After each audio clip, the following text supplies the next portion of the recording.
The Northern California Classic was an absolute disaster, and I loved it. Did you see the videos that I made? 3 days and 110,000 views. Wow. Everybody in all the comment sections loved it too, but it was a disaster. And I'm gonna run through all the reasons for that disaster. But first I gotta remind everybody that you're lucky that there was even those 2 spots available for the people to qualify for the CrossFit Games. Excuse me? The NorCal Classic moved their event up 3 or 4 months. We're 3 months ahead of schedule. They had 4 or 5 months to get all their crap together and move locations to qualify people for the CrossFit Games. Did you rub my lamp? Did you move your event up 3-4 months? No! Did you have to figure out the logistics of choosing a new venue and hoarding 1,100 athletes into the same place and make the schedule work? Did you pay out the winners $30,000 of your own money? Shut up! Stories of the weekend are that people on the outside looking in are Carolyn Prevost and Nate Ackerman. They got screwed. We think they got screwed. We don't know if Nate would have hit that final bar. We don't know if Carolyn, if she had an extra couple minutes, would have hit that final clean. What we do know is that Carolyn Prevost finished 25th in the online qualifier for the semifinals and that Nate Ackerman did not sign up. We know that because the NorCal Classic decided to move their event up, host these athletes, they had an opportunity to qualify for the games. It was the last event of the year. Alex Gazan put all of her chips into the bucket to try to qualify. Side note, she got into a terrible car accident. She's okay. I think she has a busted leg. And by busted, I mean broken. Not quite sure what that means for her season, but they're in a little bit of a financial debacle. I'll put the link in the description below to help out with that GoFundMe. But the same thing goes for Leahy and Fernandez and Spencer Panchik. They were all given an opportunity to make a last-ditch effort to make the CrossFit Games before the last chance online qualifier again. So while things were entirely messed up, at least they had a shot, which doesn't let the NorCal Classic off the hook. And before we get into the tirade of things that they did wrong, I want to talk about the things that they did right. And this isn't anything to scoff at. All of the events were on time. You look at the watch, with the exception of like the event finale, I think it was 10-15 minutes behind, but for the rest of the weekend, everything was on time. And that's all that was good about the event. Oh my god. That's ridiculous. So now we're gonna get into the bad stuff. Wait. There was no internet. How are you gonna have a broadcast live stream without an internet? Do that thing from Bruce Almighty and loop in the freaking moon, pull a satellite in so that everybody can watch the thing live and not on the barbell spin page as he's leaking all of the event winners and losers right away? I'm only assuming he did that. I don't know if he actually did that. But that was on day 0, before the event. It was already a bad omen to think the internet wasn't really going to be working for the stream. Another bad omen from day 0 was the briefing. You know, it's NorCal. Seemed like every answer that Ben Alderman was giving as I watched on my cell phone because they were streaming it to Instagram Live was, we don't know that quite yet, but we're gonna figure it out. A lot of it was like, ask your judge. There was a preface saying, hey, it's probably in your best interest to ask your judge before your event to make sure that it's all right. But what's the point of the athlete briefing for then? You figure everything should be buttoned up at that point, before the athletes are being briefed. The scoring table was open style scoring, which in general I kind of like. I know people have differing opinions when it comes to competitions. It's usually 100, 98, 96. That's what you're accustomed to seeing for first, second, and third place. But in this instance, it was golf scoring, where if you win an event, you get 1. If you get second event, you get 2. And then the lowest score at the end of the weekend is higher on the leaderboard. And the only reason that that's really an issue is that the other events were game style scoring. I think this is the only event that had open style scoring where the lowest points wins. And the reason that this is worth chatting about is because when you're all qualifying for the CrossFit Games, you would figure you'd have a similar point structure getting you there. Did it affect the leaderboard? I don't know. Maybe Tyler Watkins of the Heat 1 app can figure that out. Usually there's slight deviations in separate spots when the scoring is different, but you think it'd be standardized. That's what the point is. Heavy as a bell, everybody's doing their 30 snatches and they're all lined up on 25 separate lanes, but as they're moving their shorty bars up, they're kind of bumping into one another. They're snatching right next to one another with heavy barbells. And while we're on the barbells, year over year, there's been the hotness of them being an issue. In the beating sun, in Sacramento, California, athletes' hands are looking like raw popsicle meat. But I can just bet that Brent Fikowski is having freaking brain aneurysms. We've lost Brent Fikowski. You've got to put a dome over the event, don't you know? Drop the UV ray index from an 8 to a 6 for the barbells and the athlete's hand's sake, Brent Fikowski says. They had to do shuttle runs. And just with my 2 eyeballs, you can see that the rig is shaped like this. It's a U shape. And then when you walk down to the separate turnaround points, they are straight lines. That's bad omen number 1. You figure if the rig is set like this, that the cone should also be set like this. Otherwise, the people in the peak of the rig would be moving further on each and every single iteration of the shuttle run. So then I didn't just use my eyes, but I used my legs and I walked the distance of the shuttles. It was something like 55 strides to the end on the one side, and then it was something like 61 strides on the other end. I know this isn't exact math. I didn't have a freaking rangefinder for my golf bag. But after I went up to Blair and told him to fix that, he did. They readjusted them. They remeasured them. But still, round over round on the live stream, you can see that there is this wave of athletes. I think it was Ali Scudd's dude, Raph, put something up where you can just see a line of athletes all moving in a wave. And you know how we don't believe in coincidences? It's not the fact that all of the athletes on this side were faster and these were slower. There was something up. Maybe the grade of the hill was too great, causing the athletes to run slower. I don't freaking know. But on that same field, they had to do the handstand pirouettes. And they threw those mats down on the ground, which for the record, I heard in the briefing that they were supposed to be 4x4 feet. Being played with, but it's 4x4 as of right now. There's a lot of play in it. And when I whipped my little feet on them, they were 3 1/4 worth of this exact shoe. No, it's not this exact shoe because these are red and mine were black, but it's like the cousin, the brother of this shoe, the same Nike Metcon version. So if I take this tape measure here, and I tell you this is a 12-inch shoe and it's worth 3 1/4, you could say that, well, that's not 4 feet because it would take 4 of these shoes for that mat to be the exact diameter. Is that a circle? Height and width. If they were told it was going to be 4x4, it was more like 39 by 39 inches. If you're from Europe, you can suck it. I don't know centimeters. Before those events, there was a lot of, hey, raise your hand if you need a judge. You're going to the CrossFit Games. The best of the best athletes. This is something that I haven't heard since 2015. Does anyone need a judge? You in the crowd, you can judge. That's ridiculous. Because there was a point in time where like the Matt Frasers and Tia Toomeys of the world would be showing up at this sort of an event. I mean, those are the Alex Gazans and Bill Leahys of the event, right? Could you imagine Matt Fraser waving her like, I need a judge. I need one. I need a judge. Judge runs up and goes, hey, Matt, what's the workout? Matt looks at him. He's about to rip his freaking head off. I didn't use a sharp object or a cutting board for 12 months, and now you're my judge. You don't even know the freaking workout. Earlier in the weekend, I heard that the rings were uneven. Not uneven, but different. Skinny versus wide ring. It's not too small, it's too thin. Apparently that was all tidied up and fixed, but at one point it was that way. In the briefing, I remember hearing Ben say that the athletes would be using their judges to throw them to the rings. Yeah, there will be assistance if you can't reach your rings.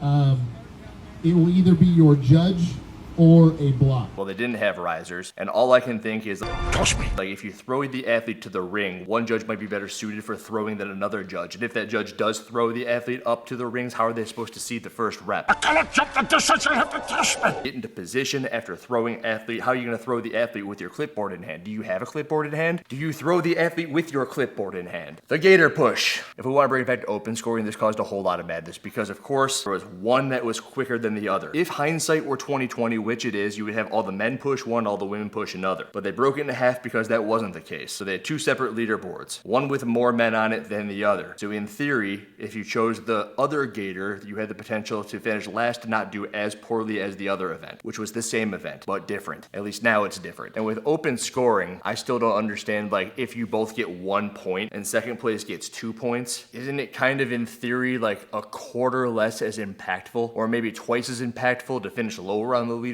Also, after it was all said and done, the Gator push and Jorge Fernandez having won on the right Gator, which was the easier one, over Nate Ackerman, that ended up being the tiebreak that sealed the deal and giving Jorge his ticket to the CrossFit Games. So that was crazy. Back to the Frog Grips field, you've got the mass start. Athletes had their scorecards in hand and they're all corralled. At 3, 2, 1, go, they run to their rowers out of the corral. They had to traverse either to the first lane or to the far lane. They had to give the scorecard to the judge. They had to sit on the rower and they were not allowed to do so beforehand, which makes you think if you're a shorter athlete and there was some monstrous buffoon on the rower beforehand who puts their freaking rower feet straps at a 5 and you're at a 1, you've got to adjust that thing. You got to set the damper. You got to say, hey, judge, nice day. How you doing? Thanks for coming here. It's a little hot, isn't it? How's the weather? Oh, yeah, you've got sunburn. What sort of SPF are you wearing? Once you've done all the pleasantries, then you can start rowing. The reason for that was in the corral, there was the chip timer set off thing for the total event, for the run. So once they crossed the finish line, there was another one, which signified you were done with the event. So it makes sense in theory why they had to break and then go to the rowers, and they couldn't start on the rowers. But it was interesting to think that when you're running to your rowers, you're fresh. You got to do a 2K row. The person in the far lane had an advantage starting the run for that reason, because they had a fresh run to the row. It's different than the person who was in the middle or definitely on the far end who had a fatigued post 2K run through that exact same terrain. You figure they lose about 5-10 seconds, and really, if you can't catch up that 5-10 seconds on a 2-mile run, well then you're probably not worth talking about at the top of the leaderboard anyway, but it still is an unfair advantage. RX Marketer was there, and then they weren't. The booth was still there, but the ropes that they provided for the athletes on the event with the reverse lunge wall balls, the bike, and the pull over bar muscle up complex.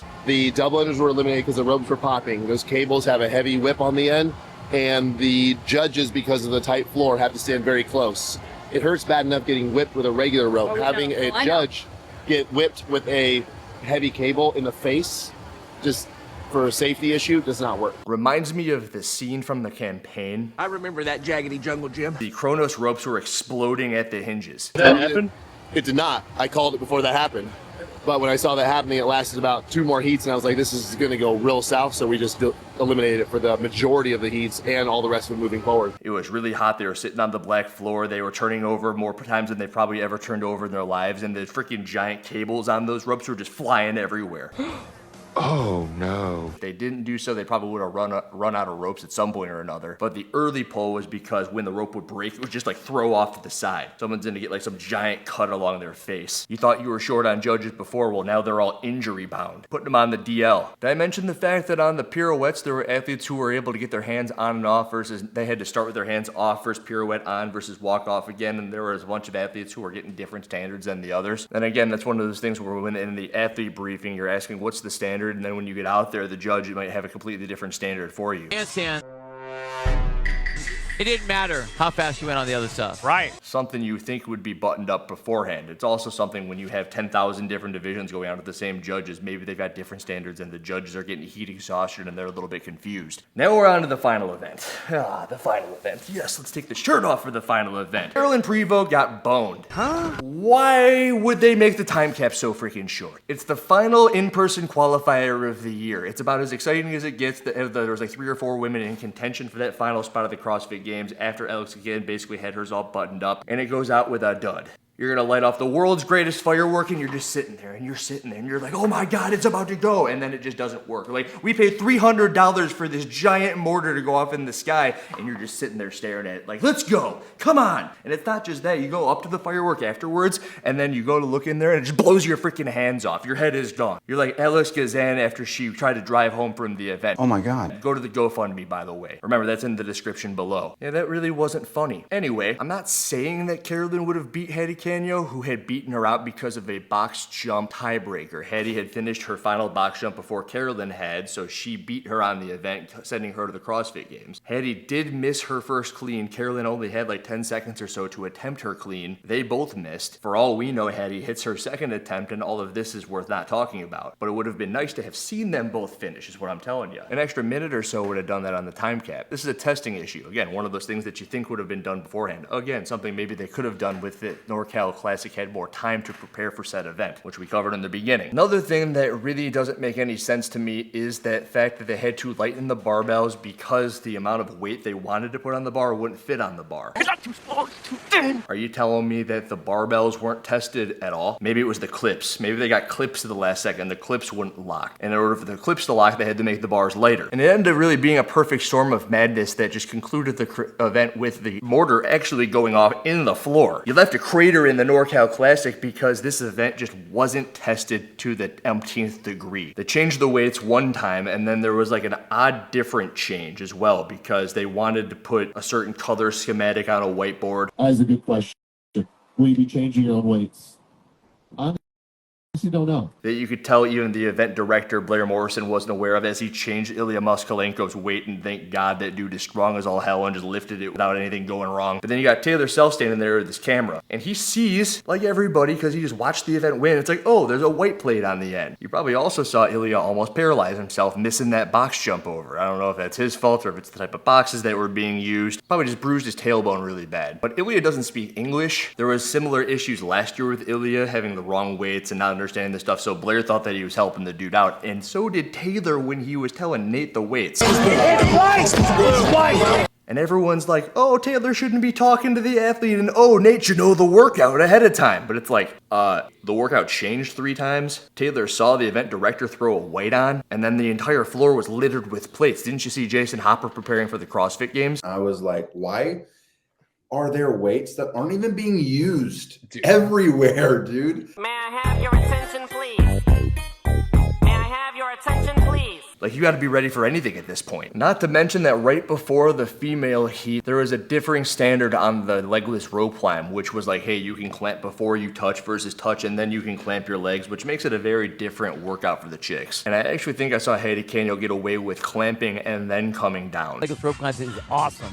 Oh, Hattie had to make a hard adjustment, but she was able to do it. Which by itself, if there was a more fluid judging process and, I don't know, briefing beforehand, maybe she does get a no rep on that. She wasn't given one. She did end up going to the CrossFit game. But those seconds at the end were incredibly valuable. I mean, look at what happened with Nate and Spencer. All of this stuff kind of reminds me of an old adage. It's one of my favorites. I didn't have time to write you a short story, so I wrote you a long one instead. And it's basically the procedure of buttoning everything up and making sure everything is going to work fluidly. The NorCal Classic was running on fumes. They wanted to do this for the athletes. They have the capability, unlike many of the semifinals, to send people to the CrossFit Games sustainably for years to come. They had 1,100 competitors in one of the best vendor villages at any of the events. I think that it's rather insane to hear people say, there's no way this can be an in-person online qualifier in the future or a semifinal or whatever you want to call the freaking thing. Did I call it an in-person online? In-person online. That doesn't even make sense. You can't speak out of one side of your mouth and say the World Fitness Project is so great, but then they're just being funded by God knows who, and then see the 1,100 people at this event and say that they have no place to stick their stick in the ground. Stick their stick. If you ask me, they're probably already in the talks of being a semifinal for next year. If you watch any of my videos,